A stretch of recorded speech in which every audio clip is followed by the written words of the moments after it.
All right. Thanking and praising God once again, but this time for the fact that he is fair. Something that sometimes you can get yourself into situations that are so consistently unfair that you feel ashamed even hoping for fairness. But God is fair, and he is, as we mentioned, applying the same standard to his people that he is applying to the rest of the world as he progresses through the judgments that he is offering in the book of Zephaniah, showing us that he did not save his people from the problems around them, only to allow them to become the problem to the people around them. And for that reason, let's call this Shameless Part 3, as we see a more detailed discussion, I think, of the way in which God gets rid of the shamelessly devious elements amongst his people. Beginning in verse 1, he is going to issue some woes, and I might as well just read those woes with that introduction. It says, "Woe to her who is rebellious and defiled, the oppressing city.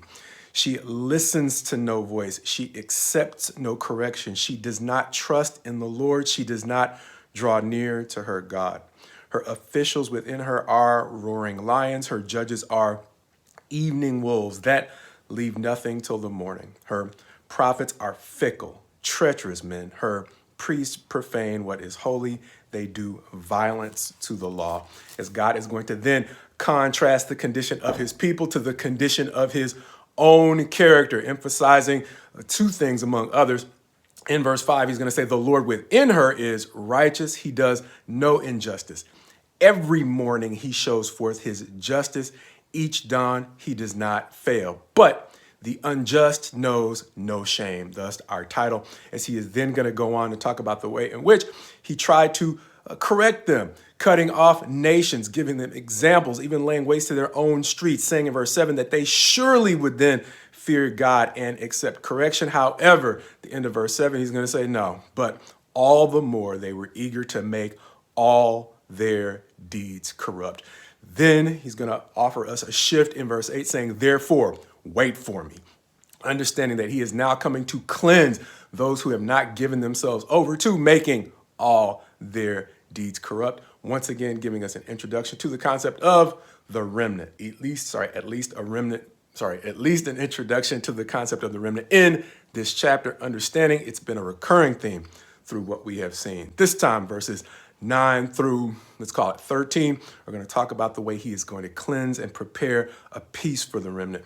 Verse 9 reading, "For at that time I will change the speech of the peoples to a pure speech, that all of them may call upon the name of the Lord and serve him with one accord. For from beyond the rivers of Cush, my worshipers, the daughter of my dispersed ones, shall bring my offering." Sorry, as he is then going to shift from talking about the way that he will change the character of the people, or the pure speech, change their speech to a pure speech and a unity, a one accord in a healthy purpose. He's then going to talk about the way that they will no longer be put to shame, reminding us, as we started off in the introduction, pointing back to chapter 2, that he is not saving his people from their problems so that they can become a problem. He is cleansing their character so that when he gives them peace around, they can then extend and project peace instead of, once again, projecting something else.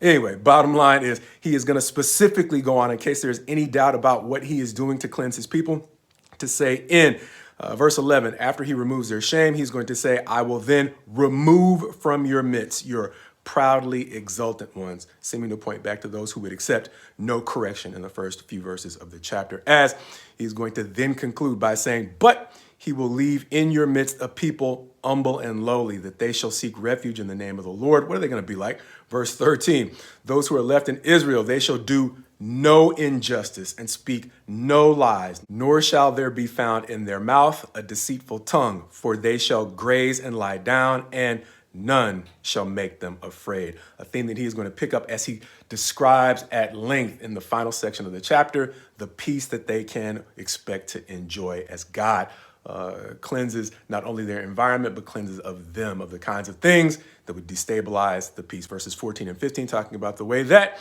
God will call them to rejoice and exult. Why? Because in verses 16 through 18, he is going to remove their fears and the causes of their fears. And in verses 19 and 20, saying he is likewise going to remove their shame. Not simply an external process where he removes their causes of shame externally, but he is removing, as we have seen before, the kinds of character that would tempt them to attract shame, legitimate shame, all over again.